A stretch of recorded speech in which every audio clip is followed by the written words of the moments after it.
Our whole focus is we want to have a safe race. We want dogs to be safe. We want mushers to be safe, and we want a successful race. That's a statement you'd expect to hear coming from the Iditarod Board of Directors meeting just over 3 weeks from the start of Iditarod 46. But the question still loomed, would Board President Andy Baker resign following demands from the Iditarod Official Finishers Club?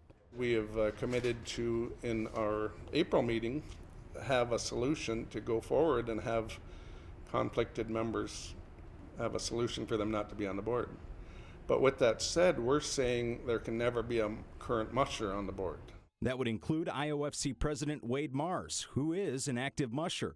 Baker's brother John signed up for this year's race. Baker will stay for now. You have to work hard to make sure you don't lose the mushers on the board. You have to have that and keep it as your strength, because that's the knowledge base and how things are going to continue on. If you just had a group of total businessmen that didn't understand the race side, I don't think it would be healthy, as is the opposite. That will be in April. For now, there's an understanding between Mars, whose organization penned the letter demanding the Baker resignation, and Baker.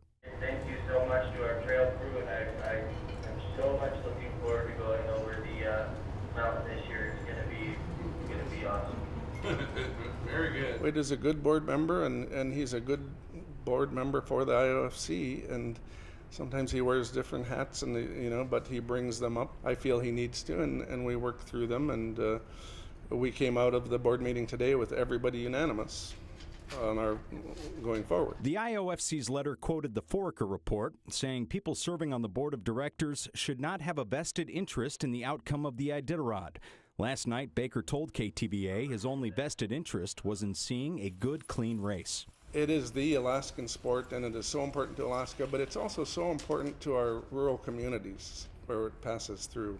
Rural communities that stood behind Baker and the board following the release of the IOFC letter took to Facebook. Mitty Johnson, a volunteer in Unalakleet, posted, "It's time for the people in the checkpoints to stand up and have a voice. This is not just about keeping a few mushers happy. Organizations are with people that have a passion for its cause."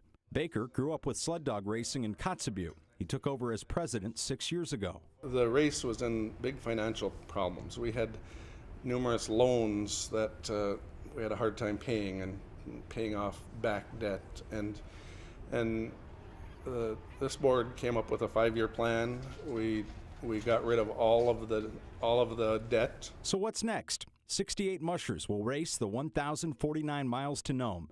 But after the last team arrives at the Burled Arch, it becomes murky. How do you replace those board members with other people that A, want to put up so much time, or B, not have a conflict, because if they're not in a racing family, in a racer, The discord remains, but with the race 3 weeks away, the parties have agreed to agree for the good of the last great race.